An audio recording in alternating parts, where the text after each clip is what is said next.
Hello students, welcome to Economic Points. I am Sheila Rani Kirketa, Department of Economics. Today our topic is Central Bank Part 2. Part 2 इसलिए है क्योंकि मैंने recent video send करा था जिसमें हम लोगों ने सेंट्रल बैंक के बारे में देखा था, जिसके अंदर हम लोगों ने पढ़ा मीनिंग, डेफिनेशन, देन उनके फंक्शन। आज हम लोग देखेंगे क्रेडिट कंट्रोल, साख नियंत्रण।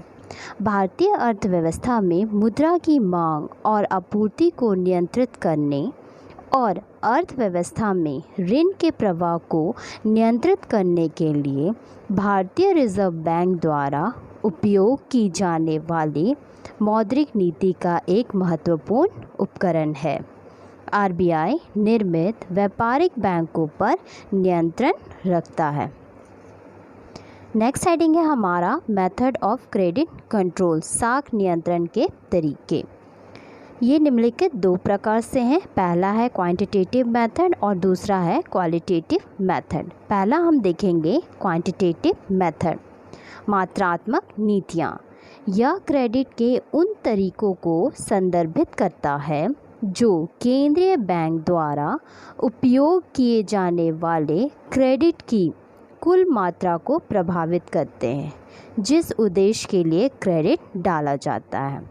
इसमें हम लोग ढेर सारे सब पॉइंट्स देखेंगे, जो कि पहला है बैंक रेट पॉलिसी, बैंक दर नीति।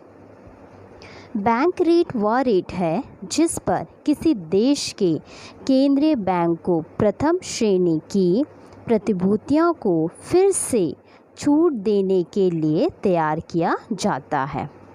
सेकेंड सब पॉइंट है हमारा ओपन मार्केट ऑपरेशन, खुला बाजार संचालन। केंद्रीय बैंक खुले बाजार में प्रतिभूतियां को बाय और सेल करता है, जो सीधे ओपन मार्केट में धन की मात्रा को प्रभावित करता है। थर्ड सब पॉइंट है हमारा चेंज इन स्टेटरी लिक्विडिटी रेशियो, वैधानिक तरलता अनुपात में परिवर्तन। SLR उस जमा अनुपात को संदर्भित करता है जिसे प्रत्येक बैंक को कुल संपत्ति के खिलाफ नकदी में बनाए रखने की आवश्यकता होती है। नेक्स्ट हम लोग देखेंगे क्वालिटेटिव मेथड, गुणात्मक नीतियाँ। अर्थव्यवस्था में विशेष उपयोग या चैनल में क्रेडिट के मोड़ की दिशा में गुणात्मक विधि को निर्देशित किया जाता है। इसमें भी हम लोग सब पॉइंट्स देखेंगे। पहला सब पॉइंट्स है हमारा राशनिंग ऑफ क्रेडिट, साख की राशनिंग। इस पद्धति के तहत प्रत्येक आवेदक के लिए उपलब्ध राशि को सीमित करके क्रेडिट को राशन दिया जाता है। सेकेंड सब पॉइंट है हमारा डायरेक्ट एक्शन, प्रत्यक्ष कार्यवाही। इस पद्धति का उपयोग केंद्रीय बैंक द्वारा क्वालिटेटिव और क्वांटिटेटिव क्रेडिट नियंत्रण दोनों को लागू करने के लिए किया जाता है। नेक्स्ट सब पॉइंट है हमारा मोरल परसुएशन, नैतिक दबाव। यह तरीका अक्सर केंद्रीय बैंक द्वारा व्यापारिक बैंक पर नियंत्रण रखने के लिए अपनाया जाता है। नेक्स्ट है हमारा पब्लिसिटी, प्रचार। आधुनिक समय में केंद्रीय बैंक अपने नीतियों का उचित प्रचार करके भी जनता का सक्रिय सहयोग प्राप्त करता है। नेक्स्ट हेडिंग है हमारा डिफ़िकल्टीज़ इन क्रेडिट कंट्रोल, साख नियंत्रण की कठिनाइयाँ। उसमें पहला पॉइंट हम देखेंगे credit other than bank credit, bank साख के अतिरिक्त अन्य साख। केंद्रीय बैंक केवल बैंक साख को ही नियंत्रित कर सकता है, अन्य प्रकार की साख को नहीं।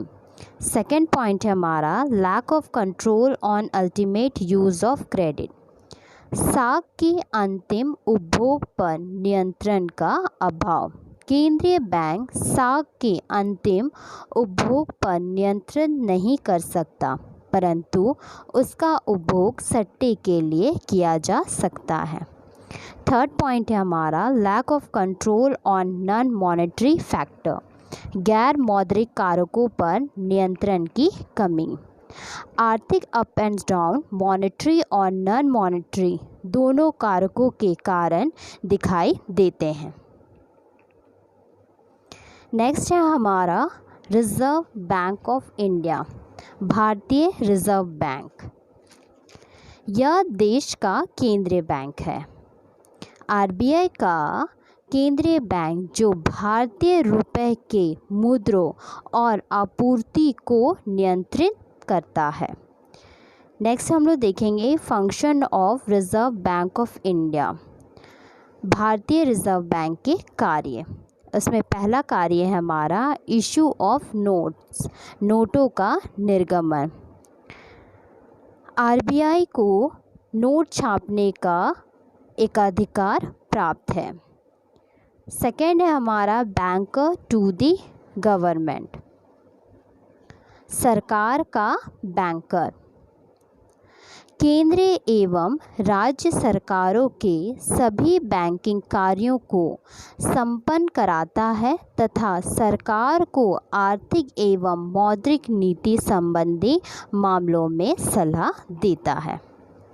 नेक्स्ट पॉइंट है हमारा बैंकर्स बैंक, बैंकर्स का बैंक। यह न केवल व्यापारिक बैंकों का बैंकर है बल्कि यह अंतिम उपाय का ऋणदाता है।